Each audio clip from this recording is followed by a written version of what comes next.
Hey, welcome. My name is Daniel, and this is Metal Sharpens Metal, the place where I analyze heavy music from a Christian worldview. Today, we're finally getting around to some of the modern-day prog fathers in metal. This is Meshuggah. It was recommended by a user named Meshuggah here on YouTube.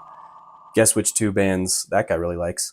And yeah, I'm finally getting around to them. It's harder to find a band that's not influenced by these guys than the ones who are. So let that be your frame of reference. These guys have been putting out some kind of just groundbreaking stuff for years. I have a confession. I've actually never heard this song. You can roast away in the comments. I get it. A lot of the bands that I listen to, like I said, are really influenced by these guys. So I should like them, right? I've heard Bleed all the way through. That's, one of their biggest, famousest songs. But yeah, today's song by Meshuggah is called obZen, off their album obZen. And it's got a guy on the front doing obZen pose.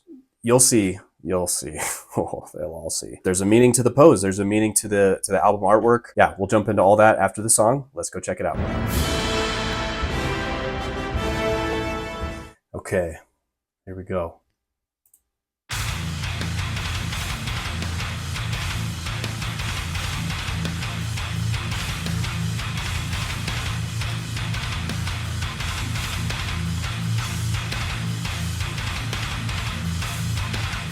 Chill.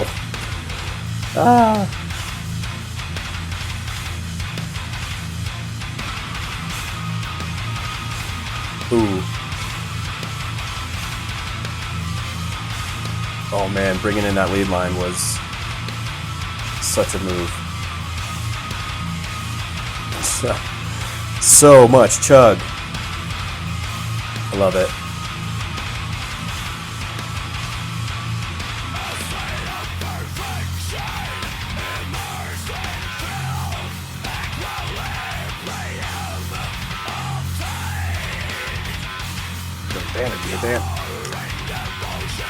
This is such a cool riff.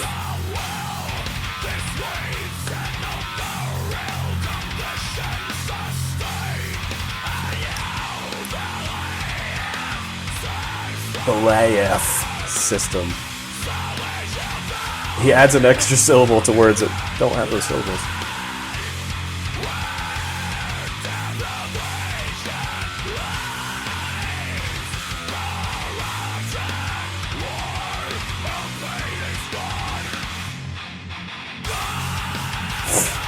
Right back in. Ooh.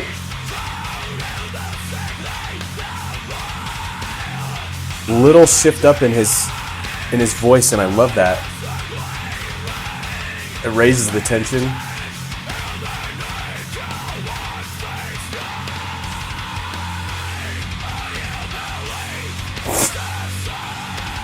Oh!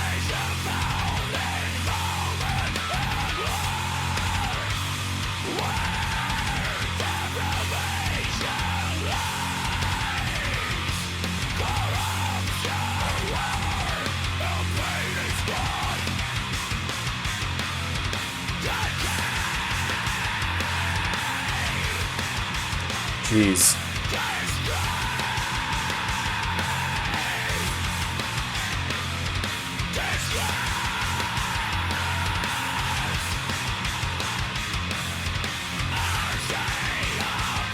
Our state of Zen, that's an important line.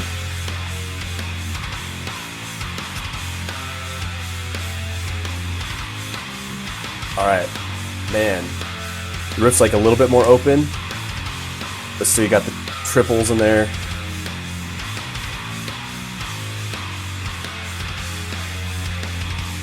Crazy jazzy notes.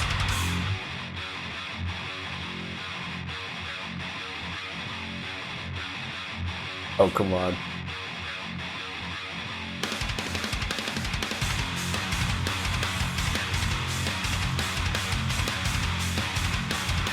The upbeat.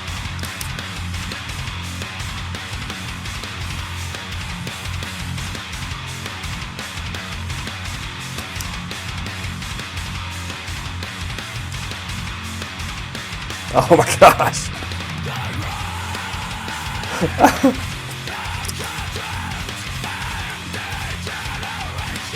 The grime of contempt and degeneration. The grime of these riffs, my bro.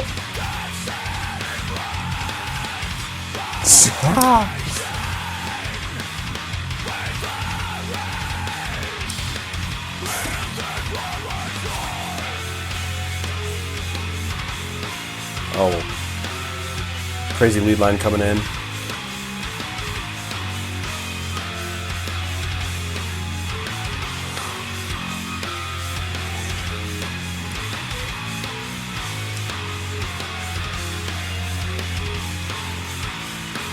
Man.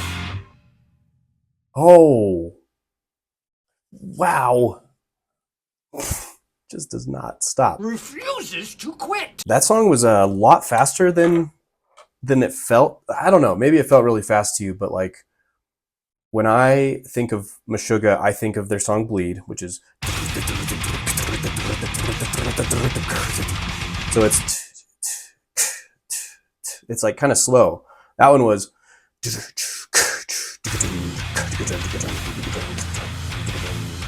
my goodness. That was so catchy. Just a constant breakdown. I know a lot of their songs are like that, but the way that they did those triples and all the down, that riff I really liked because I don't know if you've ever been to those playgrounds with the rolly slides, is what we call them, and they're just all stacked next to each other. So as you go down, it feels like, and that's what that riff felt like. I was just being bumped along that the whole time. Just jarring, just shaking my bones. How does that happen? How does your bones shake? That was literally a circus ride, and that was a lot of fun. And I was trying to explain to myself, why haven't I listened to more of this band? You'd think my caveman mind would still be happy with just constant chugs, just living in Chuglandia for an hour straight. I guess maybe I shouldn't look a chughorse in the mouth or a gift caveman in the mouth. Think of the dentistry problems. I'm sorry, this metaphor has gotten away from me. But yeah, this song slaps, much like a caveman with his club. Okay, I'm done now, I promise. All right, so we'll start with their vocalist. His name is Jens Kidman, and he gives me marathon runner vibes. Not just like his body type or anything, but like he just steadily plugs away and does the thing he's supposed to do. He doesn't change his vocals all that much. I've heard snippets and clips of his vocals in different songs, and they're all that like same middle, rah, rah, rah, rah, like that same one level. But in the middle of this song, they really kind of change the pitch slightly. They do that with the guitar sometimes too. They'll be like, and like they'll bend the note up just a little bit so that it raises the tension and stuff and adds a little bit of a different accent in a certain part. So you have to be watching for it. It's not TikTok metal, where there's like, a change like every 2 seconds. It's going to be large chunks of time devoted to this riff and just repeating it like 8 times longer than a normal metalcore breakdown would be.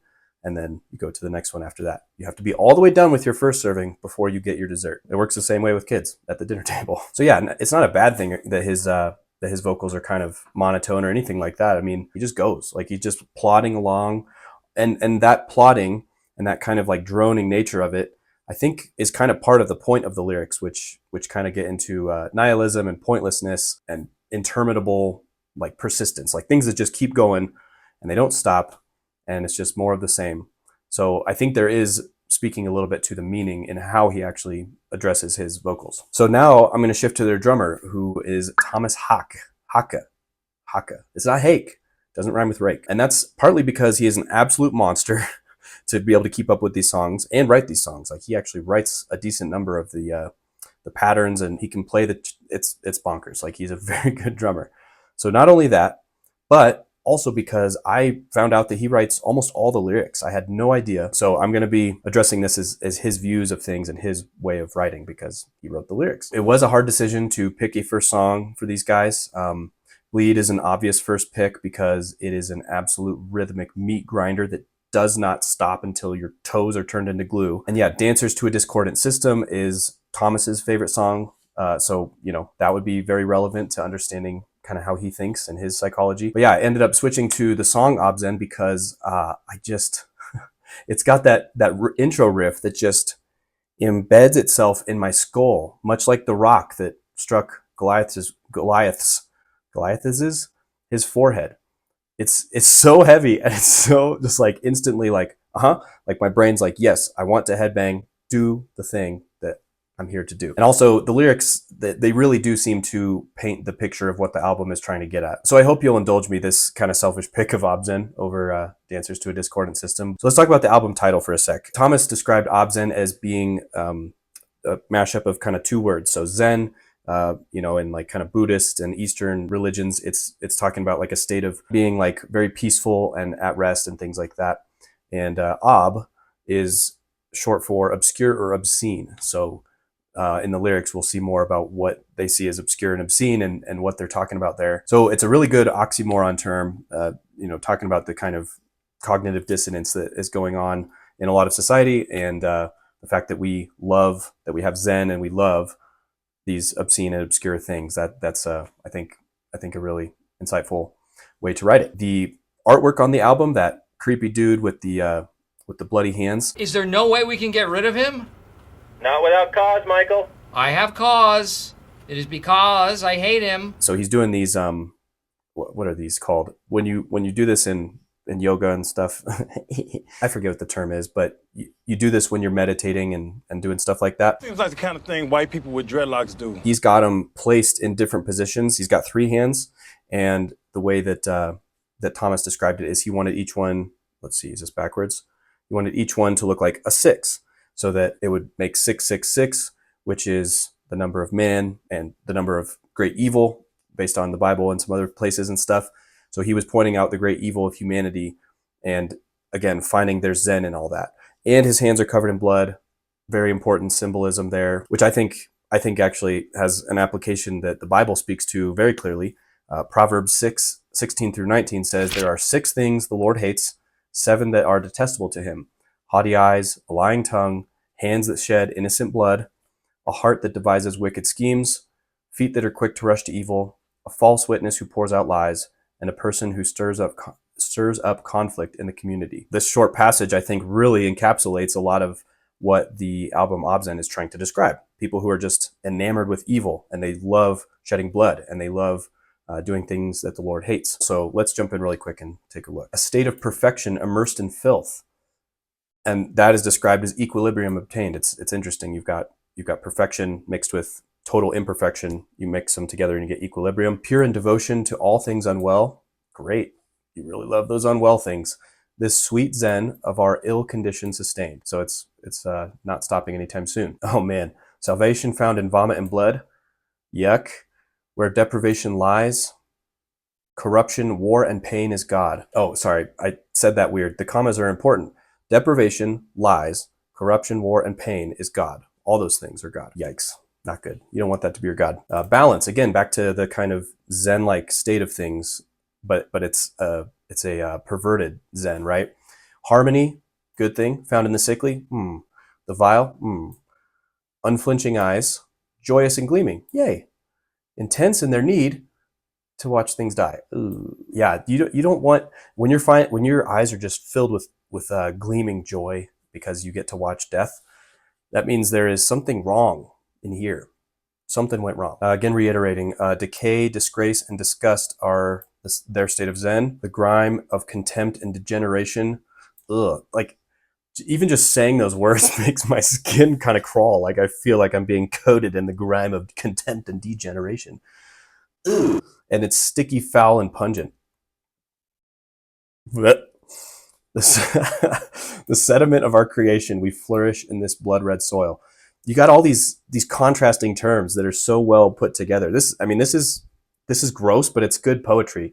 Flourishing, great, amazing. You want to flourish, that's amazing. Oh, it's blood-red soil. Oh, because we've, been bathing in blood like this dude on the front of the cover. So this song and their other one, Dancing to a Discordant System, they are really painting a picture of a system, of a world that is in discord. It's in disarray.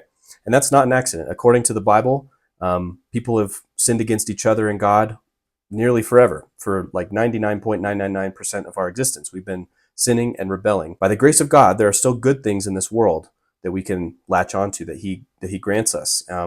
Any enjoyment that we have in life ultimately comes from Him, but we know that the system has discord in it, and that's because He cursed this world based on the sin of our first parents and the sins that we have been committing ever since. Now, I understand the message of this album to be condemning this bloody behavior. It's describing it in graphic detail, but I don't think that they're glorifying it per se. I think that there is sometimes a fine line between reveling in something and describing it very graphically, just to like make a point about it. And so I hope that it's just kind of using these lyrics as like a, hey, it sounds heavy, it sounds brutal, it sounds cool, and this is metal, right? It's supposed to crush you emotionally and physically sometimes. But yeah, it's important to note that there is zero hope or redemption on this album. It's not like it ends with like a, oh, we look to the sky and we see a sun ray or anything like that. Nope, it's just darkness, just clouds, death, blood, destruction, spines liquefying. There has been a lot of murder and a lot of intrigue. So not saying that Thomas likes all these things or that this is what he wants in the world or anything like that. I think he's trying to perceive what's going on around him. He's trying to write about what he observes. But when all you have is, ending the lyrics in nihilism and despair, it's very illogical to kind of just smile and laugh your way through life, which when you look at Thomas in his interviews, he jokes about himself. He seems to be humble. He seems to be, good sense of humor. Like he wants to laugh. He wants to, generally be a positive guy, it seems like. I'm not saying it's bad that Thomas does that, but if I were, sitting down and having a drink with him, which I think I would enjoy, by the way, I'd be pointing him to the source where real laughter and enjoyment would actually be found. But yeah, I think that disconnect comes because he sees this darkness in the world and he wants to address it. And you got two options. You can jump into the despair and just be in the gloom and just hate everything about the world. Like that can be your actual mentality, not just in the lyrics. Or you can try to be joyful and happy and, go through life smiling and stuff like that. The only problem is when you try to go through life, looking at all the good things, but you're very clearly aware of all the bad things, you need a foundation to rest those good things on. Like you need a reason, a driving purpose to bring you outside of yourself. Otherwise, it's just up to you to muster the energy within yourself to kind of move forward and hope that the crushing despair doesn't win one day, right? And some people do go through life for a long time acting like that, even though they don't have a foundation to really hold it up. But in Christianity, with the God of the Bible, who created us in His image, He created us and commanded us to love Him and to love one another and to live in community with each other, to not shed innocent blood, to not lie about those in our community, to actually, show love and compassion and care for those around us. When you have that as your supporting foundation, and based on what Jesus did on the cross in order to change hearts and make us new creations, then you can go through life smiling and joyful and actually have a reason for that hope. And in a way that leads to flourishing, like true flourishing for mankind. Not the kind that's planted in blood red soil. So thanks for checking this one out with me. Like I said, hadn't heard it before. Very catchy chuggy. I love the chuggy. I love the shuggy, the Meshuggah. The Meshuggah, I think that's a Yiddish word for crazy, right? That was very enjoyable. And I like the fact that they are painting a picture that with blood, by the way, it's kind of gross. They're painting a picture that is very gross. It is kind of hard to look at, but it is something that needs to be addressed. It's something that we should be aware of, the evil in our world, the total depravity of the human nature, and we need a Savior who can pull us out of that. So yeah, thank you for watching. If you don't know the Savior, I pray that you can find him one day. And for those who know Meshuggah and Thomas and his philosophy better than I do, let me know if there's something I missed. And musically, even if these guys aren't my absolute favorite band ever, I think we needed these guys to elevate the rhythmic side of things in metal even further than we thought possible. Yeah, it was cool. All right, thanks for watching. Bye. I actually had planned to do their song, well, gosh, what was it called? Dance, you know what it's called. The Dance of Discord, Dancers to a Discordant System. And yeah, the dance, why am I always going to forget this name? So between like this song and the other song, Discord, of dancing in a discordant system. Discordant? Why can I not remember? To a discordant, yeah. I'm getting a little bit ahead of myself, but we'll talk about all that later. Did I say all that?